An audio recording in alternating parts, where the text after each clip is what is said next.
Em nome do Pai, do Filho e do Espírito Santo. Amém. Vamos ouvir a palavra de Deus, Evangelho de João, capítulo 19, do 25 ao 34. Hoje nós celebramos Bem-aventurada Virgem Maria, Mãe da Igreja. Naquele tempo, perto da cruz de Jesus, estavam de pé a sua mãe, a irmã da sua mãe, Maria de Cleófas e Maria Madalena. Jesus, ao ver sua mãe e ao lado dela o discípulo que ele amava, disse à mãe: Mulher, este é o teu filho. Depois disse ao discípulo: Esta é a tua mãe. Daquela hora em diante, o discípulo a acolheu consigo. Depois disso, Jesus, sabendo que tudo estava consumado e para que a Escritura se cumprisse até o fim, disse: Tenho sede. Havia ali uma jarra cheia de vinagre, amarraram numa jarra uma esponja embebida de vinagre e levaram-na à boca de Jesus. Ele tomou o vinagre e disse: Tudo está consumado. Inclinando a cabeça, entregou o Espírito. Era o primeiro dia da preparação para a Páscoa. Os judeus queriam evitar que os corpos ficassem na cruz durante o sábado, porque aquele sábado era dia de festa solene. Então pediram a Pilatos que mandassem quebrar as pernas aos crucificados e os tirassem da cruz. Os soldados foram e quebraram as pernas de um e depois do outro que foram crucificados com Jesus. Ao se aproximarem de Jesus, e vendo que já estava morto, não lhe quebraram as pernas, mas um soldado abriu-lhes o lado com uma lança e logo saiu sangue e água.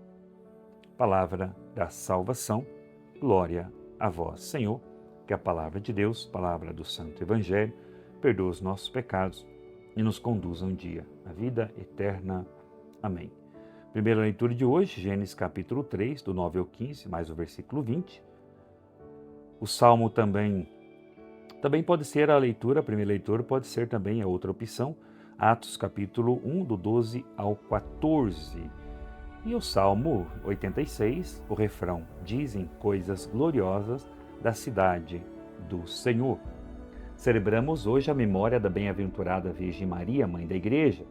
Encerrado o tempo pascal, rezamos reconhecendo que Nossa Senhora é mãe e grande intercessora de todos os cristãos que formam a Igreja viva. Por isso que Atos Apóstolos, no capítulo 1, do versículo 12 ao 14, cita também a Mãe de Jesus. Todos eles perseveravam na oração em comum, junto com algumas mulheres, entre as quais Maria, Mãe de Jesus, e com os irmãos de Jesus. E eu gostaria de agora fazer uma catequese sobre esta realidade dos irmãos de Jesus, porque há muitas interpretações e a palavra de Deus, ela precisa ser muito bem interpretada. Então a palavra cita Maria, Mãe de Jesus. Não diz Maria que está ali no silêncio, não diz uma palavra, mas está de pé. O ficar de pé é linguagem de ressurreição, de firmeza na fé. Enquanto quase todos fugiram, ela ficou. A irmã de sua mãe, tradição idêntica como Salomé, mãe dos filhos de Zebedeu, Tiago e João, ou seja, era tia de Jesus, uma parente próxima. Maria de Cleófas, já vamos falar sobre esta mulher, muito importante também para entendermos o significado. Maria Madalena, a testemunha da cruz e da ressurreição, libertada por Jesus, ela não o abandona. Então, quem era Maria de Cleófas ou Maria de Clofas? Clofas, grego, Clopas, era irmão de São José, segundo o historiador Hegesipo, século II, citado também por Eusébio de Cesareia.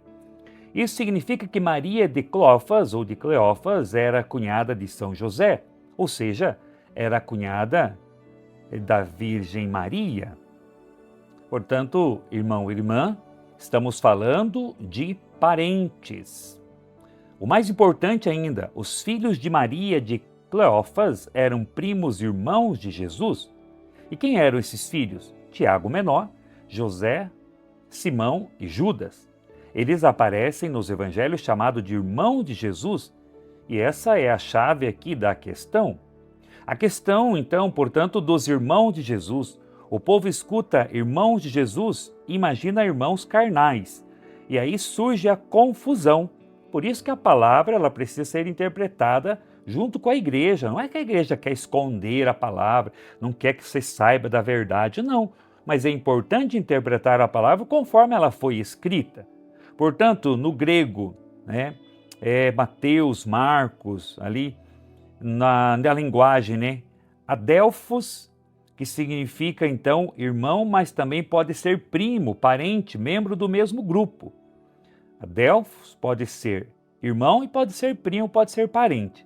No hebraico aramaico, não sei se é assim que pronuncia, mas ash é qualquer parente masculino, não existe palavra separada para primo. No mundo semita não existia a palavra primo. Você chamava todo parente homem de irmão. Ló é chamado de irmão de Abraão, Gênesis 14, do 14 ao 16, e ele era sobrinho, era seu sobrinho.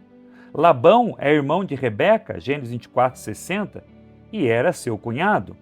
Entre os irmãos de Jesus, Tiago, José, Judas, Simão, eram na verdade seus primos, filhos de Maria de Clofas ou Cleófas, irmão de José.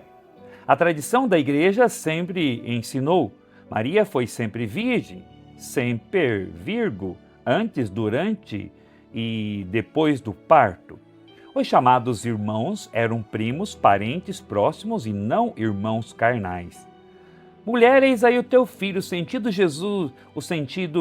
Jesus chama Maria de mulher, grego, ginai. Não é desrespeito, é uma palavra solene. Ela ecoa dois lugares, Gênesis 3,15, a mulher cujo descendente a descendência esmagará a cabeça da serpente, e João 2,4 em Caná, a primeira vez que ele a chama assim. Na cruz, Jesus não está apenas cuidando da mãe idosa, ele está entregando à igreja sua própria mãe. O discípulo amado representa cada um de nós. Quando Jesus diz, eis a tua mãe, está nos dando Maria como mãe espiritual? Não é um gesto só de carinho filial, é um ato eclesial e sacramental. Daquela hora em diante, o discípulo acolheu no que era seu, na sua casa, na sua vida, no seu coração.